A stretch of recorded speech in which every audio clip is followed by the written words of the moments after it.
प्रिय बंधु माने प्रभु जीशुख्रीष्ट मधुमय नाम आपण मानक नमस्कार जनाऊँगी। आमे जानू जे आमे एपरी एक समय बास करुछु जेतेबेले सबुकिछि अस्पष्ट अंधकार, अन्याय, अत्याचार, असत्य, असदाचार, व्यभिचार, हत्या, लुंठन, धर्षण भली दुष्कर्मरे आज सारा जगत परिपूर्ण। ए जगत रे मनीष ही मनीषर बड़ शत्रु। परस्पर मध्यरे प्रेम नाही, ना धनी ना गरीब काहारी हृदय शांति नाही। पड़ोशी पड़ोशी मध्यरे विवाद, स्वामी स्त्री मध्यरे कलह लागी रहुछि। दुर्दशारे आउटु पाउटु होउथिबा विषादग्रस्त मनुष्य ए समस्त जंजालर मुक्त हेबा पई चाहे, किंतु जंजालर मुक्त हेबा पई से कौनसी उपाय पाई पारु नाही। मानसिक अशांति त्राही पाइबा पाई से निशार आश्रय नेउछि, अनैतिक कार्य निजको लिप्त रखुछि। अभावग्रस्त मनुष्य सहजरे धन प्राप्ति निमंते जुआ खेलुछि, असत उपाय अर्थ अर्जन करने को चाहूछि, लांच नेउछि, दुर्नीति करुछि, अमाप संपत्तिर मालिक हेबा पई चाहूछि। भावुछि धन ताको शांति देव, सुरक्षा देव, किंतु शांति पाइबा बदल रे जीवन आहुरी अशांत हो उठुछि।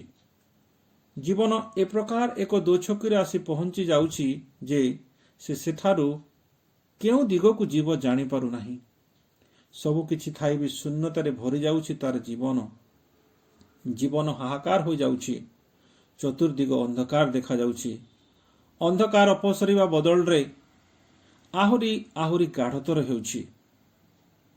तेबे मोर प्रिय माने, हजार हजार वर्ष पूर्वे आम देशर जने साधु एही प्रकार प्रार्थना करुथिले। ओं असतो मा सद्गमय, तमसो मा ज्योतिर्गमय, मृत्युर्मा अमृतम गमय, ओं शांति शांति शांति। जार अर्थ हैला, हे प्रभु असत्य मते सत्य आड़क नहीं जाओ, अंधकार मते आलोक मध्य को नहीं जाओ, मृत्यु मते जीवन मध्य को नहीं जाओ।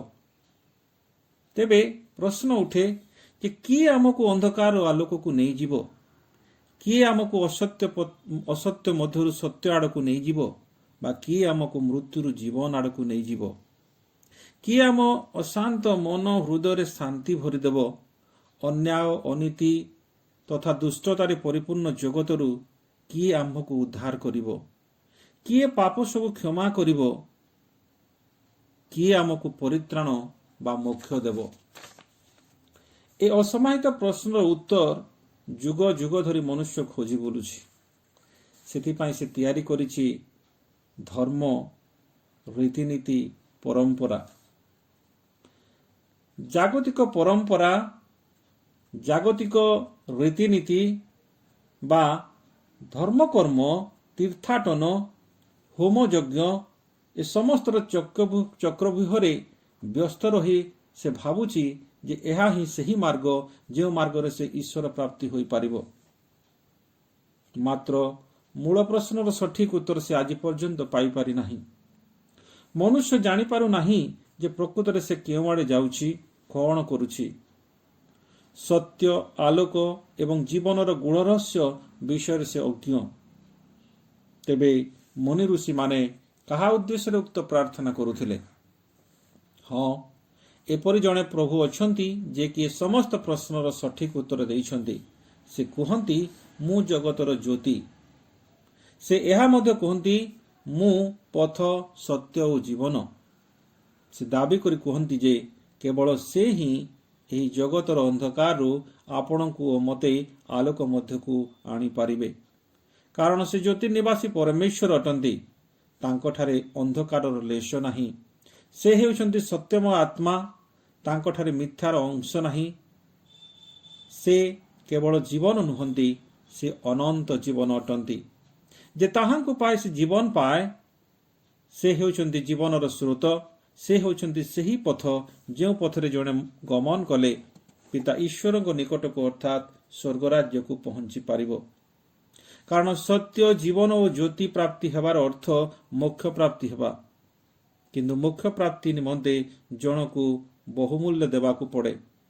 ଜଣେ ବ୍ୟକ୍ତି ମୋକ୍ଷ ପ୍ରାପ୍ତି ହେବା ପୂର୍ବରୁ ନିଷ୍ପାପ ହେବା ବାଞ୍ଛନୀୟ।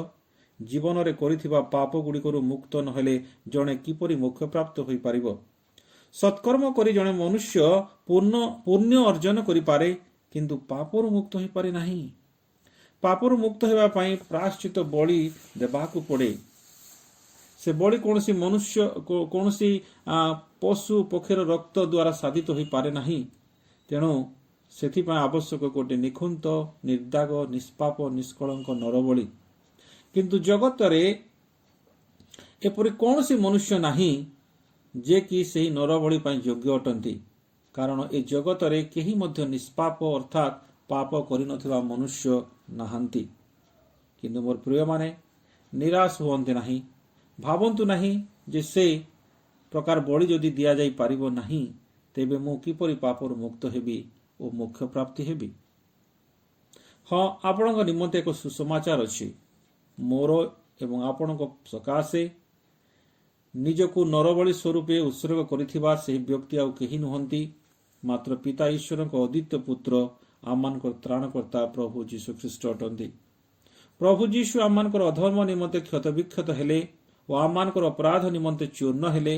ଆମମାନଙ୍କର ଶାନ୍ତିଜନକ ଶାସ୍ତି ତାହାଙ୍କ ଉପରେ ବର୍ତ୍ତିଲା ଓ ତାହାଙ୍କ ପ୍ରହାରରେ ଆମମାନେ ସୁସ୍ଥ ହେଲୁ। ସେ ସ୍ୱେଚ୍ଛାକୃତ ଭାବରେ ନିଜେ ଆମମାନଙ୍କର ପାପର ଦଣ୍ଡ ବହନ କରି ମୃତ୍ୟୁବରଣ କଲେ। କେବଳ ମୋ ନିମନ୍ତେ ଓ ଆପଣଙ୍କ ନିମନ୍ତେ ସେ ଏପରି କଲେ। ଆପଣ ଯଦି ବିଶ୍ୱାସ କରନ୍ତି ଯେ ସେ ଆପଣଙ୍କ ନିମନ୍ତେ ଏପରି କଲେ, ତେବେ ଆପଣଙ୍କର ପାପ ସବୁ ସେ କ୍ଷମା କରିଦେବେ। କାରଣ ଜଗତରେ ପାପ କ୍ଷମା କରିବାର ଅଧିକାର କେବଳ ତାଙ୍କଠାରେ ଅଛି। ସେ ଆମ ପାଇଁ ମୃତ୍ୟୁବରଣ କଲେ, କିନ୍ତୁ ପିତା ଈଶ୍ୱର ତାହାଙ୍କୁ ମୃତମାନଙ୍କ ମଧ୍ୟରୁ ପୁନରୁତ୍ଥିତ କରିସାରିଛନ୍ତି। ସେ ଆଉ ମୃତ ନୁହନ୍ତି, ମାତ୍ର ସେ ଜୀବିତ ଅଟନ୍ତି। ସେ ଆଉ ଥରେ ଜଗତକୁ ଆସିବେ ଏବଂ ପ୍ରତ୍ୟେକ ମୃତ ଓ ଜୀବିତମାନଙ୍କର ବିଚାର କରିବେ। ସେହି ଦିନ ଅତି ଶୀଘ୍ର ଆସୁଅଛି। ତେଣୁ ଯଦି ଆପଣ ନିଜ ପାପ ବିଷୟରେ ଚିନ୍ତିତ ଓ ଅନୁତାପର ସହିତ ତାଙ୍କଠାରେ କ୍ଷମା ପ୍ରାର୍ଥନା କରିବାକୁ ଚାହାନ୍ତି, ତେବେ ସେ ଆପଣଙ୍କର ଯେକୌଣସି ଜଘନ୍ୟରୁ ଜଘନ୍ୟ ପାପକୁ ମଧ୍ୟ କ୍ଷମା କରିଦେବେ ଏବଂ ଆପଣଙ୍କୁ ଏକ ଧାର୍ମିକ ବ୍ୟକ୍ତି ବୋଲି ଗଣନା କରିବେ। ତେଣୁ ଆଜି ହିଁ ପ୍ରଭୁ ଯୀଶୁଙ୍କଠାରେ ବିଶ୍ୱାସ କରି ପରିତ୍ରାଣ ପ୍ରାପ୍ତ ହୁଅନ୍ତୁ। ପ୍ରଭୁ ଯୀଶୁ ହେଉଛନ୍ତି ଈଶ୍ୱରଙ୍କର ଅଦ୍ୱିତୀୟ ପୁତ୍ର। ତାହାଙ୍କ ଛଡ଼ା ଆଉ କାହାଠାରେ ପରିତ୍ରାଣ ନାହିଁ। କାରଣ ଯାହାଙ୍କ ଦ୍ୱାରା ଆମମାନଙ୍କୁ ପରିତ୍ରାଣ ପାଇବାକୁ ହେବ, ଆକାଶ ତଳେ ମନୁଷ୍ୟମାନଙ୍କ ମଧ୍ୟରେ ଆଉ କୌଣସି ନାମ ଦିଆଯାଇ ନାହିଁ। ଖ୍ରୀଷ୍ଟ ଯୀଶୁଙ୍କଠାରେ ବିଶ୍ୱାସ କରିବାର ଅର୍ଥ ଧର୍ମ ପରିବର୍ତ୍ତନ କରିବାର ବିଷୟ ନୁହେଁ। ପ୍ରଭୁ ଯୀଶୁ ଖ୍ରୀଷ୍ଟ ଆପଣଙ୍କ ଧର୍ମରେ କୌଣସି ରୁଚି ରଖନ୍ତି ନାହିଁ। କାରଣ ଧର୍ମ ମନୁଷ୍ୟକୃତ। ସେ କେବଳ ଆପଣଙ୍କର ମନର ପରିବର୍ତ୍ତନ ଚାହାନ୍ତି। ଯଦି ଆପଣଙ୍କ ଜୀବନରେ କୌଣସି ପାପ ରହିଛି, ଅତି ଜଘନ୍ୟ ହେଉ ବା ଅତି କ୍ଷୁଦ୍ର, ଯାହା ଆପଣଙ୍କୁ ସ୍ୱର୍ଗ ରାଜ୍ୟରେ ପ୍ରବେଶ କରିବାକୁ ଅନ୍ତରାୟ ସୃଷ୍ଟି କରିବ, ଆଜି ହିଁ ସେ ପାପ ପାଇଁ ଅନୁତାପ କରନ୍ତୁ ଓ କ୍ଷମା ମାଗନ୍ତୁ। ପ୍ରଭୁ ଯୀଶୁ ଆପଣଙ୍କର ସମସ୍ତ ପାପ କ୍ଷମା କରିବେ ଏବଂ ଆପଣଙ୍କୁ ପରିତ୍ରାଣ ଦେବା ସଙ୍ଗେ ସଙ୍ଗେ ତାଙ୍କ ସନ୍ତାନର ଅଧିକାର ଦେବେ। ମନରେ ଅପାର ଶାନ୍ତି ଓ ହୃଦୟରେ ଉଚ୍ଛୁଳ ଆନନ୍ଦ ଭରିଦେବେ। ଯଦି ଆପଣ କୌଣସି ସମସ୍ୟା ମଧ୍ୟ ଦେଇ ଯାଉଥାନ୍ତି, ରୋଗରେ ପୀଡ଼ିତ ଥାନ୍ତି, ଅଭାବରେ ଗତି କରୁଥାନ୍ତି, ତେବେ ଆଜି ହିଁ ତାଙ୍କ ନିକଟରେ ଆପଣଙ୍କର ହୃଦୟ ଖୋଲି ଦିଅନ୍ତୁ ଏବଂ ପ୍ରାର୍ଥନା କରନ୍ତୁ। ସେ ନିଶ୍ଚୟ ଆପଣଙ୍କର ପ୍ରାର୍ଥନା ଶୁଣିବେ ଓ ଉତ୍ତର ଦେବେ। ପ୍ରଭୁ ଯୀଶୁ ଆପଣଙ୍କୁ ବହୁଳ ଭାବରେ ଆଶୀର୍ବାଦ କରନ୍ତୁ।